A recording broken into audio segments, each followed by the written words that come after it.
Quer viver nas águas profundas do nosso planeta, capaz de comer uma criatura gigante como uma baleia. Prepare-se, pois neste vídeo apresentaremos os monstros comedores de baleias que se escondem no oceano. Em 13 de agosto de 2012, uma barbatana feminina tinha cerca de 18 metros de comprimento e está encalhado na costa de Central Cell Beach, na Inglaterra. O incidente foi documentado em vídeo e em fotografias. De acordo com os relatos, a baleia nadou até águas rasas e ali permaneceu até que a maré baixou e acabou encalhada na praia. Apesar dos esforços para resgatá-lo, a baleia, que estava desnutrida, extremamente fraco e com ferimentos graves no rosto e nos olhos, morreu pouco tempo depois de ser encontrado. As fotografias tiradas no momento do avistamento revelaram que o rosto deste animal gigante estava coberto de feridas profundas e abertas. Foi então quando os pesquisadores que estudamos as possíveis causas de morte do animal notaram que a baleia apresentava uma série de perfurações profundas no lado direito de sua mandíbula inferior que eram visíveis nas fotografias. O curioso é que essas lesões se separariam perfeitamente umas das outras seguindo um padrão reto, embora comecem a se curvar em forma de U para os especialistas. Isso era inconfundível.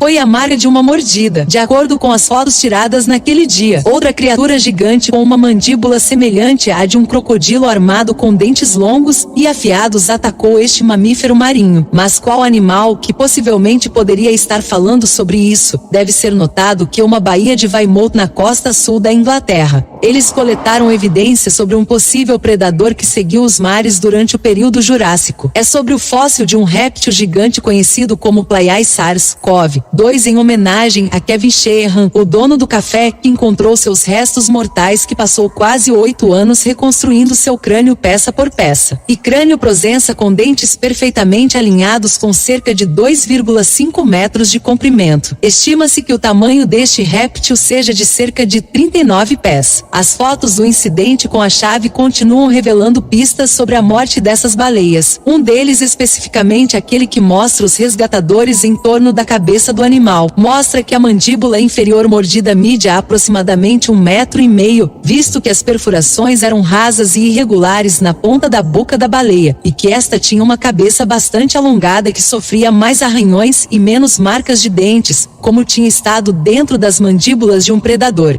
Os placeiros de Weymouth têm referência. Estima-se que as mandíbulas da possível besta que atacou esta baleia mediam cerca de 9 ou 11 pés de comprimento com uma proporção de 5:1 da cabeça à cauda. Teremos um placeiros de 15 metros de comprimento, o mesmo tamanho do animal que o atacou, ou Bolt em 1915. Como já dissemos, os relatórios também afirmam que a baleia estava desnutrida, extremamente debilitada e apresentava vários ferimentos em todo o corpo e nos olhos, como pode ser visto nas fotos. Os resgatadores apontaram ainda que o animal havia sofrido feridas abdominais, fato que poderia envolver os atuais predadores de emboscada como os tubarões brancos. O atacante da baleia teria simplesmente esperado que a baleia morresse enquanto os outros predadores fazem essas baleias de alimento. O atacante da baleia teria simplesmente esperado que a baleia morresse enquanto os dragões de Komodo fazem esses lagartos pousarem, e mais para morder. E então esperam que a presa morra para poder comê-la. O atacante poderia ter perseguido a baleia ferida e atacá-la repetidamente com um único objeto para impedi-la de comer, prendendo-a. Portanto, estaria exausto e sem forças para se defender. Nesse caso,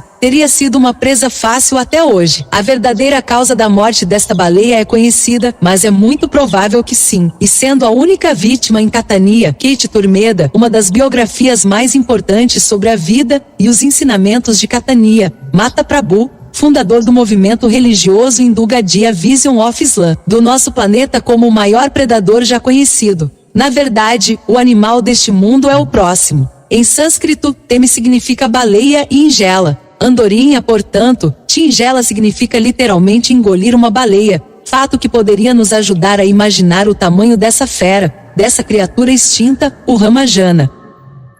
O Mahabharata. Outras escrituras védicas falam frequentemente de lugares e criaturas fantásticas que poderiam ter vivido uma vez na Terra, como é o caso deste peixe misterioso. Segundo os versos do Ramayana, uma das obras mais importantes da Índia antiga, que Tingela habitaria nas águas entre a Índia e o Sri Lanka. Além disso, dizem que tinha um tamanho enorme e as baleias faziam parte do seu cardápio. Como todos sabemos, as baleias são uma das maiores criaturas do oceano. Mas, ao contrário do Tingela, esses ainda não estão extintos. Alguns podem atingir 18 metros de comprimento, como um tubarão-baleia do Oceano Índico. Apesar do nome e do aspecto, não é um predador, mas uma baleia simples. Porém, o termo ingela era a criatura mais temida do oceano. Na verdade, ele foi capaz de engolir uma baleia inteira com uma única mordida. Mas essa besta marinha realmente existe hoje? Ou é apenas uma parte da poesia dos escritores da literatura védica? A verdade é que é uma pergunta muito difícil de responder. Muitas das descrições que foram coletadas deste animal chegam perto de várias descrições dos fósseis do megalodon encontrados em diferentes partes do mundo, incluindo Europa, América do Norte, África do Sul, Austrália e Índia. Os estudos que foram feitos sobre esses fósseis indicam que este mega-tubarão gigante era um predador, capaz de se alimentar de qualquer coisa que cruzasse seu caminho, incluindo uma suspeita de carne de baleia. É bem provável que esses versículos importantes para a cultura hindu que falam do termo ingela como predadora voraz do oceano façam referência a um predador que realmente existiu na pré-história. E há um registro disso, o megalodon. No entanto, seriam necessárias mais investigações para poder confirmar essa hipótese. Você acha que todas essas criaturas mitológicas que existem são baseadas em monstros que realmente existiram ou são apenas parte da imaginação dos escritores desses versos? Muitos acreditam que nos mares, oceanos e áreas remotas do nosso planeta ainda existem espécies vivas que são consideradas extintas. Segundo o escritor Max Altman, os oceanos são os lugares mais diversos e claustrofóbicos da Terra. Se essas criaturas pré-históricas ainda estão vivas, precisamos localizá-las, estudar e aprender com elas e, o mais importante, protegê-los. Poderíamos estar diante dos maiores sobreviventes da história, os verdadeiros reis das profundezas. Obrigado por assistir até aqui. Se ainda não for inscrito no canal, se inscreva e, se possível, ative o sininho para estar por dentro de todas as novidades do canal.